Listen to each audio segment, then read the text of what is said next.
আমি সেলুট জানাই ডক্টর ইউনূস সাহেবকে। উনি আমাদের প্রবাসীদের জন্য এত সুন্দর একটা ব্যবস্থা নেওয়ার জন্য।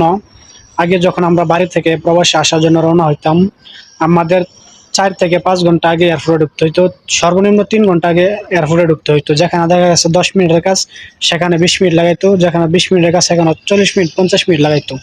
এভাবে আমাদেরকে ঘন্টার পর ঘন্টা আমাদেরকে হয়রানি করা হয়েছে এই এয়ারপোর্টের মধ্যে। আমাদের প্রবাসীদেরকে দেখা যাচ্ছে অনেক হয়রানির শিকার হইতে হয়েছে। ক্লান্ত শরীর নিয়ে আমাদের বিমানের মধ্যে প্রবাসে জার্নি করতে হয়েছে, লং জার্নি করতে হয়েছে আমাদের ক্লান্ত অবস্থায়। সো এখন আমাদের বর্তমান আইডল, বাংলাদেশের আইডল বর্তমান ডক্টর ইউনূস সাহেব আইসা আমাদেরকে অনেক সুযোগ সুবিধা দিচ্ছে। সো আমরা দোয়া করি সবসময় ডক্টর ইউনূস সাহেবের জন্য, উনি যেন ওনার কাজ সব কিছু সম্পূর্ণ সঠিকভাবে করতে পারেন। আমরা সবসময় দোয়া করি প্রবাসীরা। আর আরেকটা সবচেয়ে বড় কথা হচ্ছে গিয়া, আমরা দেখা গেছে অনেক প্রবাসী আছে 5 বছর 10 বছর 15 বছর বিদেশ করার পরে আমরা যখন একবারে শেষ করে যখন চলে যাই, একবারে যখন চলে যাব বা অনেক সময় ছুটিতে গেলেও আমরা আমাদের পরিবারের জন্য শখ করে অনেক অনেক জিনিস নিয়ে থাকি।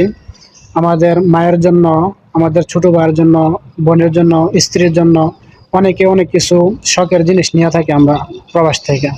তো দেখা যাচ্ছে অনেক সময় অনেক কিছু আমাদের এয়ারপোর্টের মধ্যে চুরি হয়ে যায়, চিন্তাই হয়ে যায়। এগুলো আমরা দেখা যাচ্ছে ব্যাগের মাঝে রাখলে, বেডিংয়ের মাঝে রাখলে বেডিং সঠিকভাবে পাই না। এর আগে আমরা অনেক ভিডিও দেখছি, ইউটিউবে দেখছি, বা আমরা সরাসরি অনেক কিছু দেখছি, বা আপনিও দেখছেন। তো আপনার কাছে আমাদের প্রবাসীদের পক্ষ থেকে এটাই আমাদের আরেকটা অনুরোধ থাকবে, যেন আমাদের কোনো জিনিসপত্র যেন আমাদের এয়ারপোর্ট থেকে চুরি না হয়, সেদিকে আপনি লক্ষ্য রাখবেন।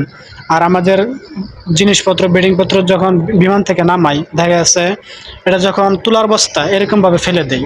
আমাদের বেডিংপত্রগুলো এরকমভাবে ফালাই, বিমান থেকে যখন নামাই তখন মানে কি ওরকমভাবে ফালা মনে হইতেছে একটা তুলার বস্তা ফালাইতেছে, এরকমভাবে বেডিংপত্রগুলো ফালা। অথচ সে জানে না আমাদের কত দিনের কষ্টের ফসলের এটার ভিতরে আছে, আমাদের কত শখের জিনিস এই বেডিংয়ের ভিতরে আছে। যারা এরকম করতেছে তারা কিন্তু ওটা কখনো জানে না। সো ডক্টর ইউনূস স্যারের কাছে ওইটাই আবেদন করব, যেন আমাদের কষ্টের ফসলগুলো যেন আমরা সুরক্ষিতভাবে আমরা আমাদের বাড়িতে নিয়ে যেতে পারি, সেদিকে আপনি একটু লক্ষ্য রাখবেন। আপনি আমাদের জন্য অনেক কিছু করছেন বা অনেক কিছু করবেন, সেটা আমাদের বিশ্বাস আছে। আমরা প্রবাসীরা আপনার জন্য দোয়া করি, আপনার জন্য আপনার কাজে সঠিকভাবে সাকসেস হতে পারেন, আপনি আপনার লক্ষ্যে পৌঁছাতে পারেন, এবং সব কিছু আপনি যেন সঠিকভাবে করতে পারেন। এখন মনে করেন যে আমরা যে কোনো কথা বলতে আমরা সাহস পাই, আমরা কখনো ভয় করে কোনো কথা বলি না।